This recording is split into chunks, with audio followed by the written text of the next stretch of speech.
Feel అనేది ఏం లేదన్న. రాజకీయంలో ఆయన నీతిగా ఉన్నాడు, ప్రజలతోనూ ఉన్నాడు, ప్రజలు వాళ్ళకి చాలా హెల్ప్ చేసారు. ప్రజల్లో ఇప్పుడు ఎప్పుడైనా అన్న ఎవరైతే నిజాయితీగా ఉంటారో, ఎవరైతే ప్రజల కోసం ఉంటారో వాళ్ళ కోసం ప్రజలు ఎప్పటికీ ఉంటుందన్న. ఎప్పుడు కూడా న్యాయము, నీతి, ధర్మం అనేది ఎప్పుడు గెలుస్తుంది. అలాగే విజయన్న కూడా న్యాయంగా, నీతిగా, ధర్మంగా గెలిచిండన్న.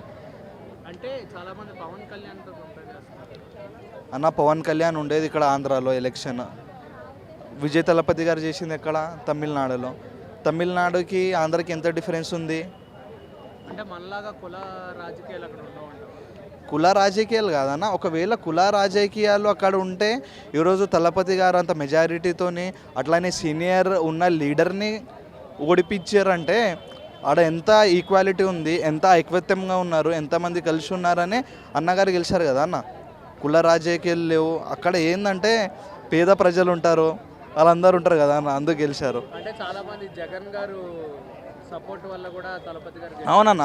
ఎందుకంటే ఇప్పుడు మీరు ఎప్పుడైతే మంచి లీడర్ని చూస్ చేసుకుంటారో, ఒక న్యాయంగా ఉన్న ఇప్పుడు లీడర్ జగన్ గారు, అలాగే కేసీఆర్ గారు వాళ్ళతోని ఉండి నేర్చుకొని రాజకీయ అనుభవం తీసుకున్నారో, అందుకే రాజకీయ నీతిలో ముందు ఇంకా ఎదుగుతారని చెప్తున్నానన్న. ఫైనల్గా ఏం చెప్తావు అన్న తలపతి? ఫైనల్గా ఏం లేదన్న, ఆయన ఏం మాటలు వదలలేదు, నేను అది చేస్తా ఇది చేస్తా అని. న్యాయంగా గెలిచాడు, న్యాయంగా ప్రజలకి న్యాయంగా ముందు ఉన్న ఫ్యూచర్ని మంచిగా బ్రైట్ చేస్తాడన్న. బీజేపీ ఆల్రెడీ ముందంచులో ఉంది వెస్ట్ బెంగాల్ లోపల. సో దానికోసం మీరు ఏం చెప్పాలి? ఏం చెప్పడానికి ఏం లేదన్న. మమతా బెనర్జీని ఈసారి ఇంటికి పంపించడం ఖాయం అయిపోయిందని ఆమెకు అర్థమయ్యే నైట్ 10 దాకా జరిగింది, 8 దాకా జరిగిందని చెప్పేసి ఆమె వీడియోలు పెడతాం కూడా మనం చూసాం. ఆమె లబోదిబో అంటాం కూడా చూసాం. వాతావరణం ఏం లేదన్న. ప్రతిపక్షం అనేది లేకుండా చేసుకుంటుంది బీజేపీ. మరి ఇది దేశానికి ముప్ప ఏంటనేది అర్థం కావట్లేదు. మరి ఇప్పటికైనా ఆలోచించాలి నాయకులు అనేవాళ్ళు. ఒక మార్పు అనేది భారతదేశంలో రావాలి. కాంగ్రెస్ పార్టీని, రాహుల్ గాంధీని నమ్ముకుంటే ప్రతిపక్షం అనేది భారతదేశంలో ఉండదు. కాబట్టి కొత్త పార్టీ అనేది ఒకటి రావాలి. ఎందుకంటే ఇప్పుడు స్టాలిన్ గారు కూడా పడుకున్నారు. ఇది మన దక్షిణ భారతదేశం తరపున ఆయనే ఒకటి ఉన్నాడు అనుకున్నాం నిన్నటిదాకా. కానీ ఆయనే పడుకున్నాడంటే పరిస్థితి ఏంటి?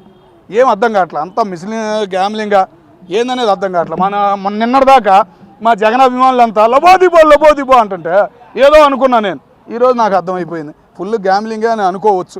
మరి ఏం జరుగుతుంది, ఏంది రాజకీయ చరిత్ర ఎడిపోతుంది? రాజకీయ చరిత్రలోకి మళ్ళీ సినీ ఫీల్డ్ అడుగు పెడుతున్నారు. మరి ఒకప్పుడు పేరు తెచ్చుకున్నారు, ఇప్పుడు పేరు తెచ్చుకుంటారా, పేరు తీసేస్తారా, ఏందనేది సొసైటీలో చూడాలి. పేరు తెచ్చుకున్నారు నా జయలలిత వాళ్ళంతా. ఓటు నువ్వు వేసిన ఓటు నీకు కనపడింది, కానీ ఇది మిషన్ కదా. అదే ఓటు పడిందని ఏముంది? నువ్వు ఓటు ఏ పక్షానికి వేసావు నీ పేరుతో సహా అప్పుడు వేసేవాళ్ళం మనం, అర్థమయ్యేది. ప్రతిపక్షంలో ఒక 50 మంది 60 మంది ఉండేవాళ్ళు. మరి ఇప్పుడు ఏడుండరు? 4 2 3 వాళ్ళే మాట్లాడతారు అసెంబ్లీకి వచ్చి. ఇప్పుడు ఉదాహరణ నీకు ఏపీ 11 మంది ఉన్నారు. ఏమొచ్చి అడుగుతారు? సూపర్ 6 అని చెప్పింది, గెలిచింది టీడీపీ కూటమి ప్రభుత్వంతో. అడుగుతున్నారు వచ్చి అన్నీ అమలైనయా? ఎవరైనా ప్రతిపక్షం ఉండి అడుగుతానే కదా. ఎవరైనా మళ్ళీ ఏదైనా చేయడానికైనా ఏదైనా ప్రతిపక్షం అనేది లేకపోతే ఎప్పటికైనా మనకే ముప్పు తెలుసుకోవాలి. చాలా మంది తలపతి విజయాన్ని పవన్ కళ్యాణ్ గారి మీద ట్రోల్స్ గా వాడుతున్నారు కదా. దేనికి? పవన్ కళ్యాణ్కి ఆయనకేం పోలికయా? పవన్ కళ్యాణ్కి ఆయనకేం పోలిక? 10 సంవత్సరాలు పోరాడాడు జనం కోసం, ఫ్యాన్స్ కోసం, వాళ్ళ కోసం పోరాడాడు. రాష్ట్రం కోసం పెద్ద పెద్ద వాళ్ళతో ఎదురుపడ్డాడు. వైఎస్ మీద తిరగబడ్డాడు, మరి కాంగ్రెస్ పార్టీ మీద తిరగబడ్డాడు, బట్టాల రవి మీద తిరగబడ్డాడు, ఒకప్పుడు చంద్రబాబు నాయుడు గారి మీద తిరగబడ్డాడు, మరి జగన్ మీద తిరగబడ్డాడు. 10 సంవత్సరాలు నరకం అనేది చూశాడు ఆయన రాజకీయ పరంగా. నిలబడ్డాడు, డిప్యూటీ సీఎం అయ్యాడంటే ఆ పదవి వచ్చిందంటే గ్రేట్. ఆయన నిలబడ్డాడు, రాజకీయం నేర్చుకున్నాడు కాబట్టి ఏం మాట్లాడాలి ఏంది. ఎలక్షన్ ముందు ఎన్ని చూసాం? ఆయన సభ పెడుతుంటే అబ్బా ఏదో చేసేస్తాడు జగన్మోహన్ రెడ్డి పార్టీని అనుకున్నాం. కానీ ఇప్పుడు ఎంత నిదానంగా మాట్లాడుతున్నాడు. ఒక రాజకీయ అనుభవం అనేది నడుతున్నాడు. కానీ ఇప్పుడు విజయ్ చూడాలి.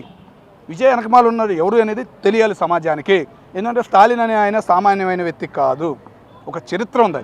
కరుణానిధి లాంటి ఆయనకి ఆయన పుట్టాల్సిన వాడు కాదు అనుకున్నాం. కరుణానిధి లాంటి వాడు 20 సంవత్సరాలు పరిపాలిస్తే అలాంటి వాడికి ఈయన పుట్టాల్సిన వాడు కాదు అనుకున్నాం. అలాంటి వాడే చరిత్రని మార్చేసేది. మా స్టాలిన్ అని కొంత గర్వంగా చెప్పుకున్నా. యువకొండ దగ్గర నుంచి ముసలోడు దాకా ఎందుకు వచ్చింది ఈ మార్పు ఒకేసారి? అదేమంటే యువత ఓటింగ్ ఎక్కువ పడింది అంటున్నారు. యువత ఓటింగ్ పడిందంటే మరి స్టాలిన్కే ఎక్కువ వేయాలి. మలేషియా కానీ, సింగపూర్ కానీ, తమిళనాడు వాళ్ళని చీటికలో పంపిస్తున్నారంటే ఆయనే. మనం పోవాలంటే ఎన్నో ఉండే కారణాలు. 10,000 8,000 టికెట్కి వెళ్తున్నారంటే వరల్డ్ గ్రేట్. మరి అట్లాంటి యువతలో ఎందుకు వచ్చింది అనేది ఏమీ అర్థం కావట్లేదు. ఒక మార్పు అనేది చూడాలి.